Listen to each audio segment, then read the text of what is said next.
주의 날 주의 전에 오셔서 하나님께 예배하는 여러분 모두에게 하늘의 은혜가, 하나님의 은혜와 평강이 함께하기를 바랍니다.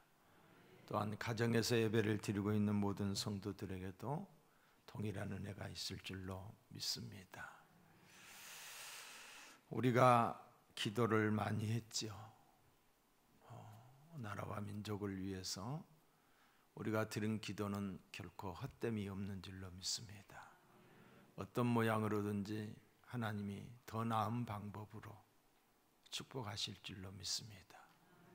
그 더 나은 방법이 어쩌면 하나님의 채찍이 될 수도 있고 더 나은 축복이 될 수도 있을 거예요.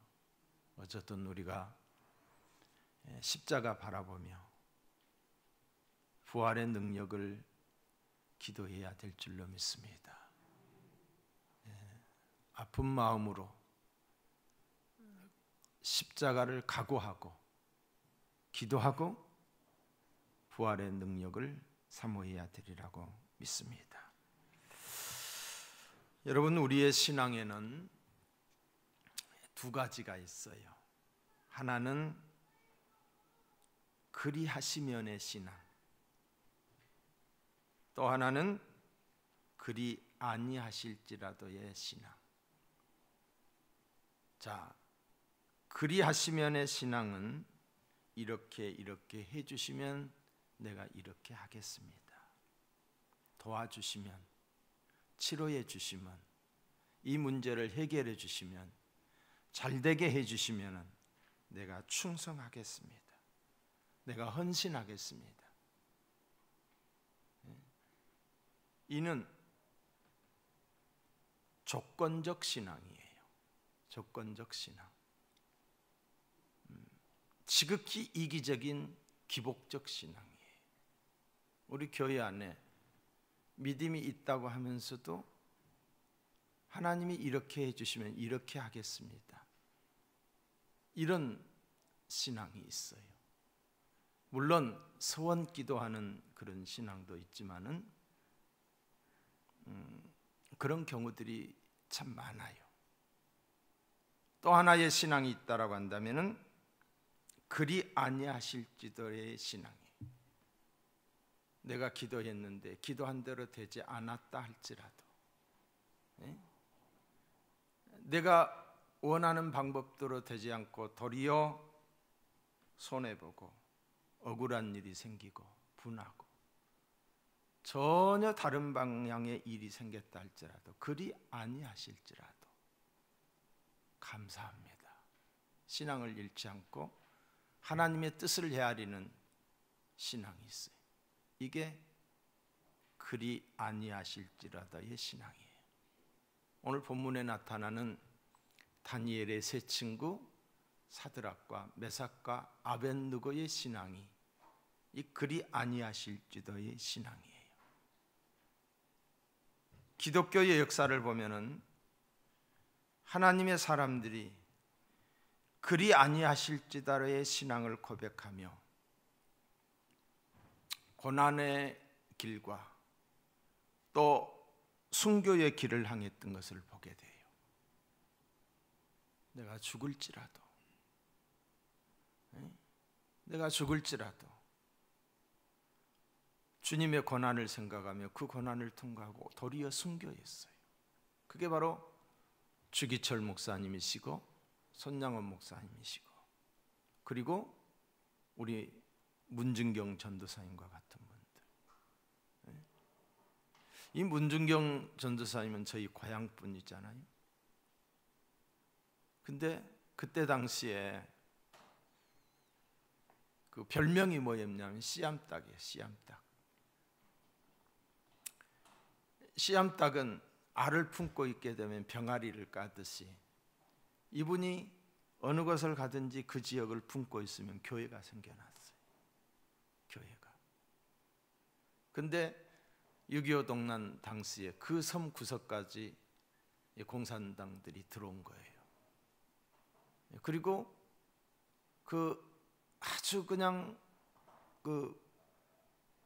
아무것도 모르는 머슴 같은 사람들에게 완장 하나씩 치워주니까 그들이 또 이렇게 그 공산당들과 저기 해가지고 백사장으로 끌고 가서 거기서 죽인 거예요. 죽일 때 이 문준경 전도사님이 다른 그 젊은 사람을 죽이려고 하니까 저는 살려주고 나를 죽여라, 그렇게 해서 순교를 당하신 분이에요. 그래서 저희가 살고 있는 그 섬지방에 가서 보면은 교회가 없는 곳이 없어요. 30호만 돼도 교회가 있어요.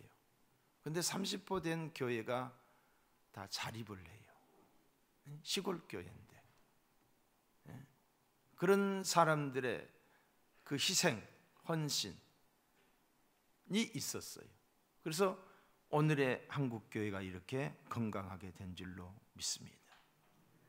사랑하는 성도 여러분, 결과나 어떤 조건에 관계없이 하나님의 주권을 믿고 하나님을 섬기는 신앙이 되어야 될 줄로 믿습니다. 하나님이 내 삶을 주관하고 계심을 믿고 살아갈 때에 흔들리지 않는 신앙인이 되기 때문입니다. 초대교회에 교부였던 크리소스톰이라는 사람이 이제 복음을 전해요. 복음을 전한다라고 하는 것이 죄가 된 거예요. 우리나라는 그러지 않잖아요. 누구에게나 복음을 전할 수 있잖아요. 근데 어느 순간 전도하지 못하는 사회, 그런 사회가 될 수도 있는 거예요. 그는 감옥에서 이렇게 기도를 합니다. 주님, 감옥에 갇힌 죄수들에게 복음을 전하라고 이곳에 보내주심을 감사합니다 라고 기도를 했어요. 그리고 감옥에서도 여전히 복음을 전합니다.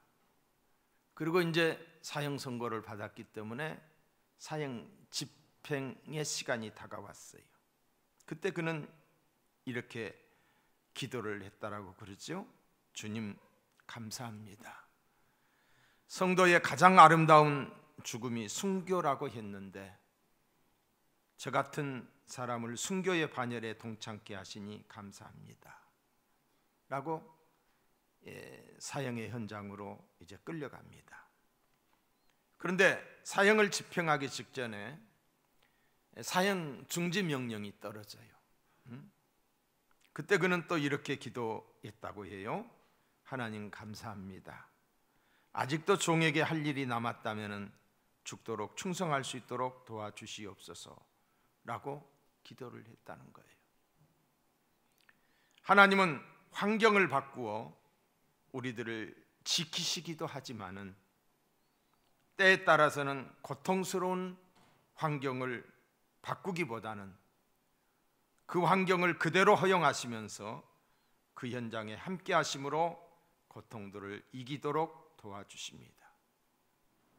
바로 이 그리 아니하실지도의 신앙은 죽으면 죽으리다, 일사각오의 신앙인 줄로 믿습니다.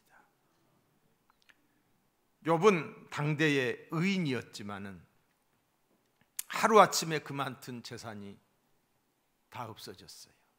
그리고 한두 자식도 아니고 10자식이 한 집에 있다가 다 같이 그곳에서 죽어요.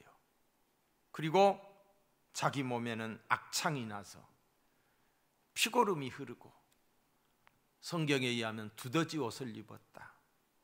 두더지가 꿈틀거리는 그런 고통 중에 있었어요.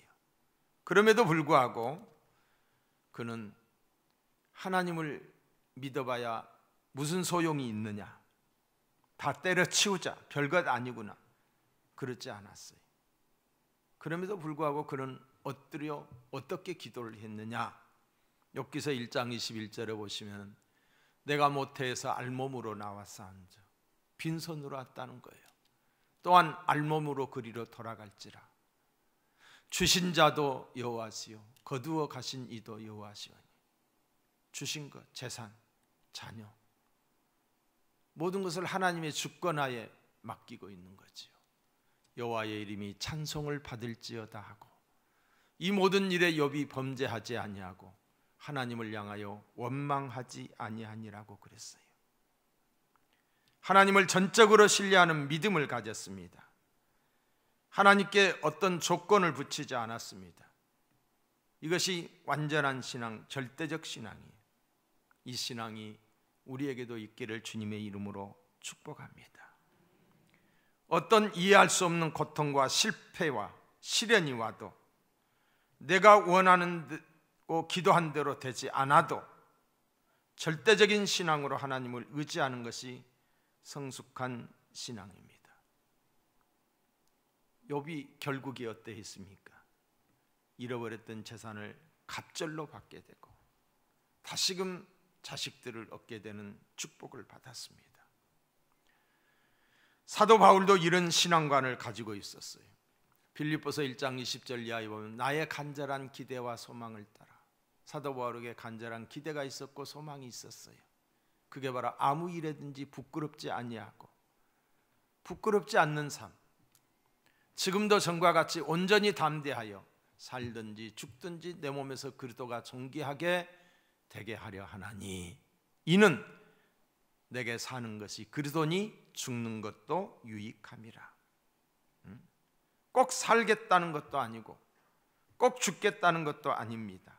살면 복음을 전하여 영혼을 구원하니 좋고 죽으면 늘 사모하던 천국에 가서 주님과 함께 살게 되니 그것도 좋다. 하나님이 하시는 일에 어떤 조건을 붙이지 않았어요. 오늘 본문에 나오는 사람이 바로 이 느부갓네살 왕이에요. 바벨론 대제국의 왕이에요. 그때 당시에 가장 제1의 패권 국가가 이 바벨론 대제국이었어요. 그것의 왕 느부갓네살, 이는 절대군주입니다. 그 말이 바로 법입니다. 그가 말하면 그것이 법이 되는 그런 시대였어요. 그는 금신상을 세우고 온 나라의 백성들에게 금신상에게 절하라는 지엄한 명령을 내렸습니다. 그 신상은 자기의 형상이었어요. 이 명령이 의미하는 바가 무엇입니까? 금신상을 통해서 자신의 왕권을 강화하려고 했던 거예요. 국가의 권력을 절대화시켜서 하나님처럼 숭배하기 위함이었어요. 느부갓네살 왕은 자신의 이름과 명예를 온 천하에 떨치고 싶었습니다. 내가 이만큼 위대하다는 것을 온 세상에 알리고 싶었던 거죠. 타락한 인간의 욕심, 욕망이 발동한 것입니다. 그래서 두라 평지에 금으로 만든 우상이 우뚝 섰습니다. 어떻게 할 것인가? 금신상에게 절을 할 것인가? 안 할 것인가? 둘 중에 하나를 선택해야 합니다. 만약 절을 한다면 어떻게 됩니까? 하나님을 버리는 배교예요. 우상을 숭배하는 것입니다. 신앙의 파탄이지요. 영적인 죽음입니다.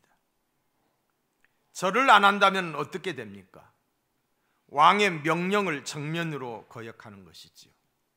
반역자가 됩니다. 왕의 신임과 지위를 잃게 됩니다. 하루아침에 세상의 부귀와 영화가 다 날아갑니다. 공고하고 공포한 대로 불못불에 던짐을 받게 됩니다. 죽습니다. 불 속에 들어가서 죽어야만 합니다. 나라의 모든 고관 대작들이 다 모였습니다. 그리고 그 신상 앞에 절하도록 했습니다. 왕의 명령에 감히 거역할 사람이 누가 있겠습니까? 하지만 그의 명령을 어긴 사람들이 있었어요. 그의 명령에 따르지 않은 사람들이 있었어요. 그게 바로 다니엘의 세 친구 사드락과 메삭과 아벳느고였습니다.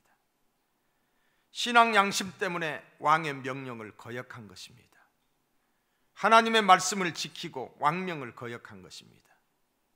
조금도 위축되거나 비굴함이 없이 자신의 신앙을 고백합니다.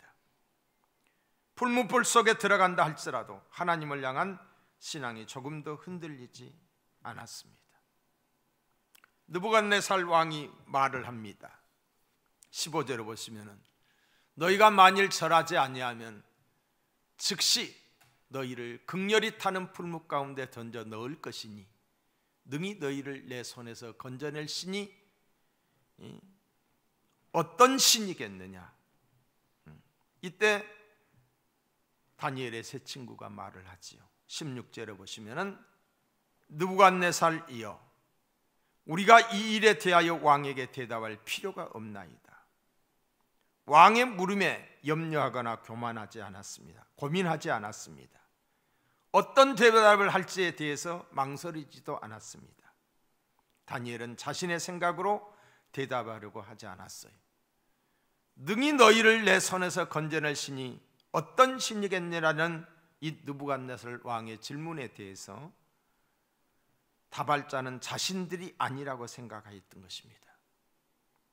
왕께서 우리가 믿는 전능하신 하나님을 향해 도전장을 내었으니 하나님께서 알아서 처리할 것이라는 입장입니다. 하나님이 하실 것이라는 얼마나 용감한 선언입니까?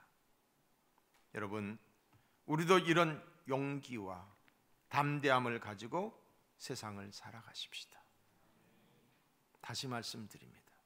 우리에게도 이런 용기와 담대함, 신앙의 도전이 올 때에, 바르지 못한 것들에 대한 도전이 올 때에 이런 용기와 담대함을 가지고 있어야 돼요.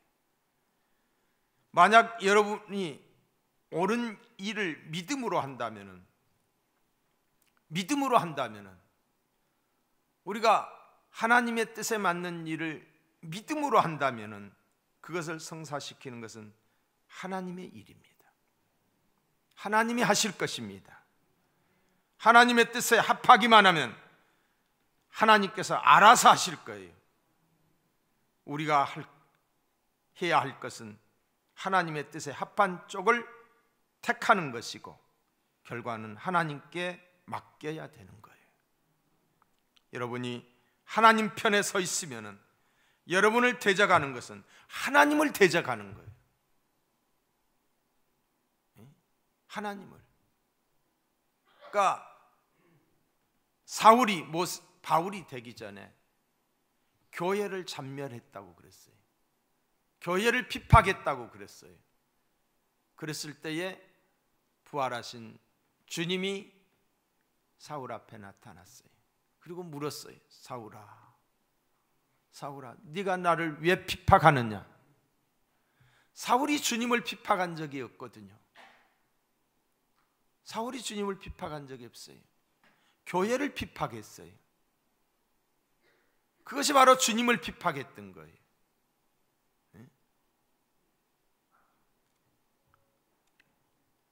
여러분을 대적하는 것은 하나님을 대적하는 거예요. 오직 말씀에 순종하고 지존자의 명령을 지키면 어떤 결과가 닥쳐도 그것은 여러분의 책임이 아닙니다. 모든 것을 하나님께 맡기고 나아갈 수 있기를 주님의 이름으로 축복합니다. 하나님이 이루실 거예요. 역사의 주관자가 하나님이시에요.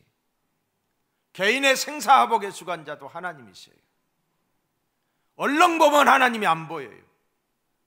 멀리 보면은 긴 시간을 두고 보면 하나님이 하셨구나. 오늘의 우리의 시국 상황도 하나님이 하시는 일 중에 하나라고 생각합니다. 스펄전 목사님이 말을 했습니다. 당신의 의무는 옳은 일을 행하는 것이고 그 결과는 하나님이 감당할 일입니다. 비록 하늘이 무너져도 옳은 일을 행하고 어떤 결과가 오더라도 주의 명령을 따르는 것이 당신이 할 일입니다. 결과에 신경 쓰지 마십시오. 두려워하지 마십시오. 결과는 하나님의 일이지 우리의 일이 아니기 때문입니다. 부디 하나님이 삶의 주관자이심을 아시고 모든 일에 하나님의 섭리를 받아들이시기 바랍니다. 17절을 보세요. 왕이여, 우리가 섬기는 하나님이 우리를 맹렬히 타는 풀무 가운데서 능히 건져내시겠고 왕의 손에서도 건져내시리이다. 전능하신 하나님에 대한 신앙 고백입니다. 이 고백을 하나님이 기뻐하시는 거예요. 하나님이 하시면은 맹렬히 타는 풀숲 속에서도 보호하실 것을 믿는 신앙이에요. 여러분, 큰 어려움이나 낙심, 유혹의 자리에 처한 분이 우는 없습니까? 모든 것이 끝나버린 것처럼 보이고 앞이 보이지 않는 절망에 처한 자가 있습니까? 다니엘의 세 친구처럼 하나님께서 나를 도우실 것이라는 이 믿음의 고백이 있기를 축복합니다. 약속의 말씀에 비추어 믿음으로 해석하시기를 바랍니다. 하나님께서는 더 나은 길을, 더 나은 축복을 예비하고 계실 것입니다. 최악을 최선으로 변화시킬 것이에요. 합력하여 선을 이루실 거예요. 합력하여 선을 이루실 거예요. 지금은 받아들이기가 힘들지만 합력하여 선을 이루실 것이라고 하는 이 믿음이 하나님을 기쁘게 하고 하나님이 일하게 하는 것인 줄로 믿습니다. 18절을 보세요. 그렇게 하지 아니하실지라도 왕이여 우리가 왕의 신들을 섬기지도 아니하고 왕이 세우신 금신상에게 절하지도 아니할 줄을 아옵소서.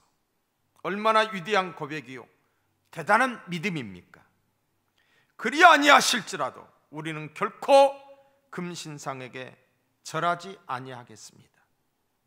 죽음도 불사하겠다는 거예요. 죽으면 죽었지 하나님을 배반할 수 없으며 죽으면 죽었지 우상에게 절할 수 없다. 신앙의 절개를 버릴 수 없다는 거예요. 여러분, 우리 앞에 있는 금신상이 무엇입니까? 오늘 우리가 살아가고 있는 우리에게 금신상이 무엇입니까? 타협하면 신앙을 잃고 타협하지 않으면 세상적인 것을 잃게 돼요. 그것이 바로 물질일 수도 있고 명예일 수도 있고 권세와 세강, 부귀, 영화일 수도 있어요. 타협하면, 침묵하면, 가만히 있으면 손해 안 본다 이 말이에요. 그러나 믿음으로 살려고 하고 바르게 살려고 하면 손해 본다는 거. 많은 사람들이 손해 보지 않기 위해서 침묵해요. 못 본 척해요. 적당히 그냥 넘어가요. 그러면 나라가 건강하지 못해요. 얼마나 많은 사람들이 물질 때문에 하나님을 등집니까? 물질 손해볼까 봐. 얼마나 많은 사람들이 자기가 불이익을 당할까 봐. 여러분, 왕 위에 쓰더는 가만히 있기만 하면 부귀 영화를 누릴 수가 있었어요. 그러면 그렇지 하지 않았어요. 하나님의 백성으로 해야 할 일을 선택했습니다. 세상 부귀와 명예라는 금신상에게 절하지 않았어요. 꼿꼿이 살았어요. 여러분, 말틴 루터가 종교 개혁을 일으킬 때에 이 가톨릭 구교와의 싸움이 계란으로 바위치기였어요. 어떻게 계란으로 바위를 쳐서 바위가 깨집니까? 게임이 되지 않는 싸움을 한 거예요. 그렇지만은 그가 깨달은 바가 있었어요. 오직 구원은 믿음으로 받는다. 행위 구원이 아니다. 우리 모두가 다 말씀으로 돌아가야 된다. 의식 종교에서 말씀 중심의 종교로 돌아가야 된다. 오직 말씀, 오직 믿음, 모든 영광 하나님께, 오직 은혜. 은혜로 우리가 구원받는 거다. 기득권 세력들의 얼마나 많은 저항이 있는지 몰라요. 우리가 독일에 가게 되면은 믿는 사람으로서 반드시 거치는 코스가 있어요. 그것이 바로 말틴 루터가 살았던 그 생가예요. 말틴 루터가 쿠텐베르크 대학교에 그 반박문을 내었던 그곳이에요. 얼마나 힘들고 얼마나 어려웠던지 그가 이런 찬송을 했어요. 찬송가 585장에 보시면은 이 땅의 막이 들끓어 우리를 삼키려 하나 겁내지 말고 섰거라. 진리로 이기리로다. 친척과 재물과 명예와 생명을 다 빼앗긴데도, 친척과 재물과 명예와 사명을 다 빼앗긴데도 진리는 살아서 그 나라 영원하리라. 영원하리라. 우리가 오른쪽에 서게 되면은, 신앙을 지키게 되면은 많은 것을 잃어버릴 수도 있어요. 큰 불이익을 당할 수도 있어요. 그러나 그것을 통해서, 그 용기 있는 사람들을 통해서 하나님이 그 공동체를 바르게 세워주시고 교회를 교회되게 하시고 나라를 복되게 하시는 줄로 믿습니다. 여러분, 우리의 가치를 하나님께 두어야 돼요. 어려울 때일수록 하나님을 바라봐야 돼요. 금신상에게 절하지 않으려면 어떻게 해야 됩니까? 최고의 가치를 하나님께 두어야 돼요. 모든 판단과 행동의 최고 가치는 하나님께 있습니다. 우리가 믿는 하나님은 천지 만물을 창조하신 분이에요. 우리 인간을 만드신 분이에요.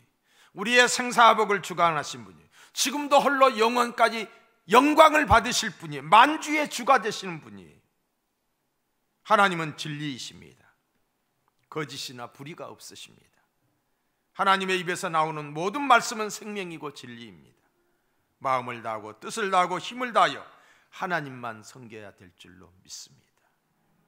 하나님만 섬겨야 돼요. 허망한 물질의 가치를 둬서도 아니 돼요. 허망한 물질, 아무리 억만금을 가지고 있더라도 그게 내 죽음 앞에 무슨 소용이 있어요? 가지고 갑니까? 아무런 의미가 없어요. 아무런 의미가. 세상적인 명예 역시 마찬가지예요. 명예 역시 대통령이 되고 무슨 국회의원이 되고 물론 좋을 수 있어요. 그러나 꽃에 나무의 꽃에 불과한 거예요. 한순간이에요. 금방 시들어져요.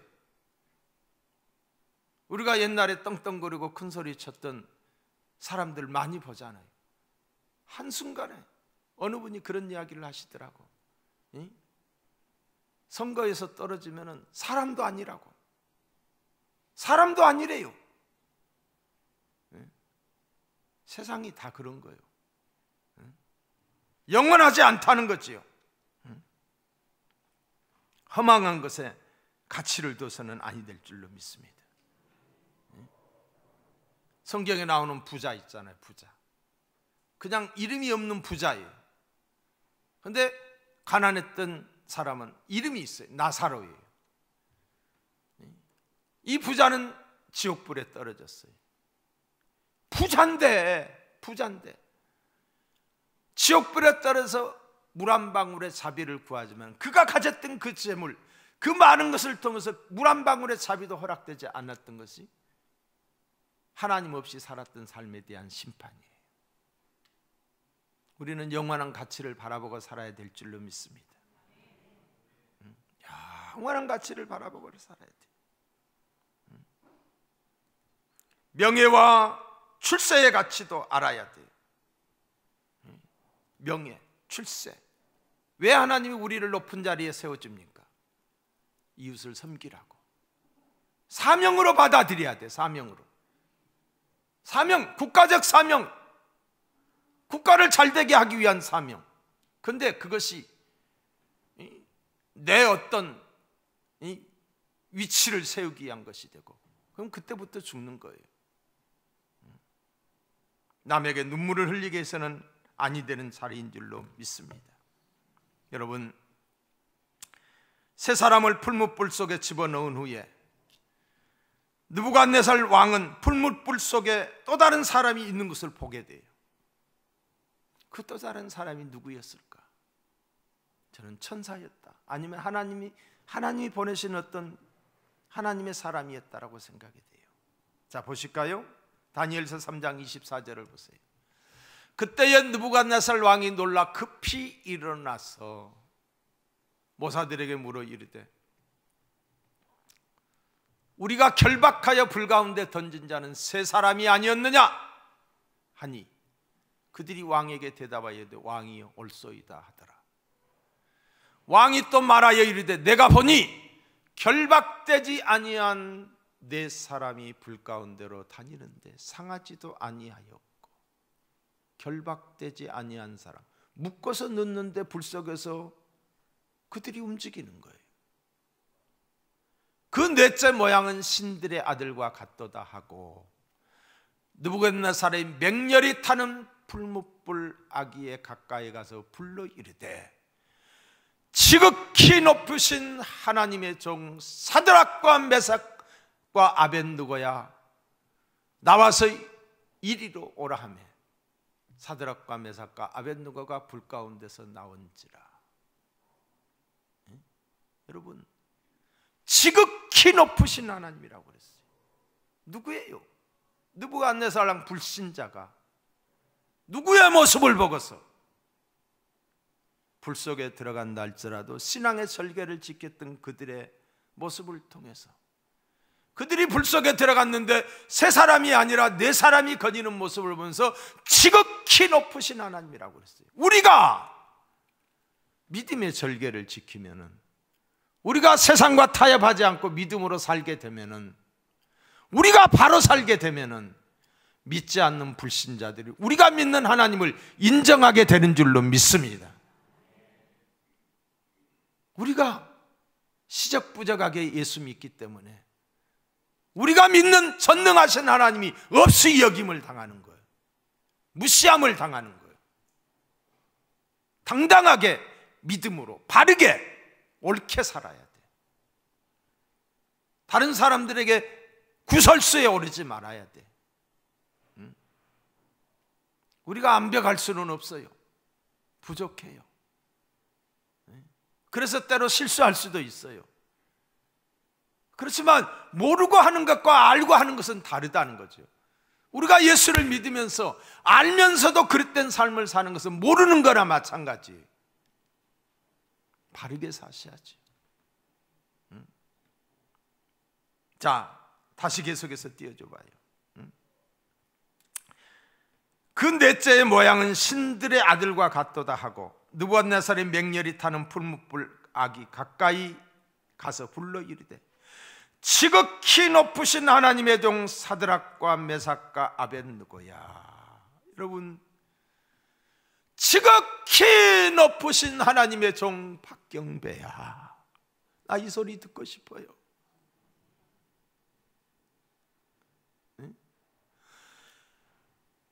정말로 나라와 민족을 사랑했던 누구야? 이순신아. 역사가 그렇게 평가하기를 원해요. 지금은 오해를 받을 수 있고, 이순신 장군이 그때는 얼마나 많이 오해를 받았어요. 하나님의 종으로 삽시다. 불신자의 입에서 그렇게 나오잖아요.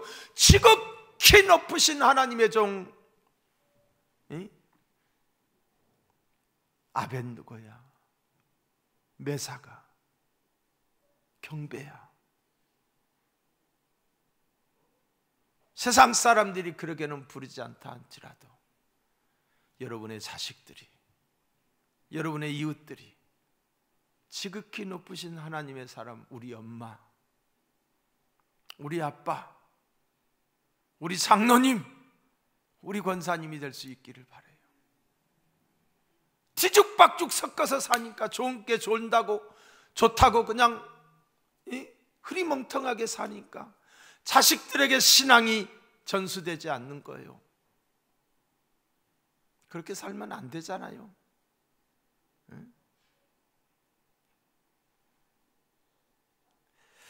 총독과 지사와 행정관과 왕의 모사들이 모여 이 사람들을 본즉 불이 능히 그들의 몸을 해하지 못하였고 몸이 걸리지도 아니했고 옷이 걸리지도 아니었고 겉옷빛도 변하지 아니하였고 불탄 냄새도 없었더라. 하나님이 하시면 이렇게 되는 줄로 믿습니다. 여러분, 소돔과 고모라가 의인 한 사람이 없어서 멸망을 당했어요. 여기 있는 저와 여러분들이 정말로 아픈 마음으로 나라와 민족을 위해서 우리는 기도해야, 지금까지도 기도해 왔지만은,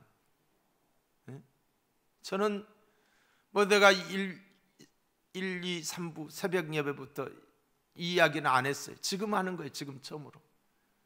내 가슴이 뻥 뚫려 버렸어요. 너무너무 힘들고 너무너무 고통스러워. 눈물이 저절로 나고.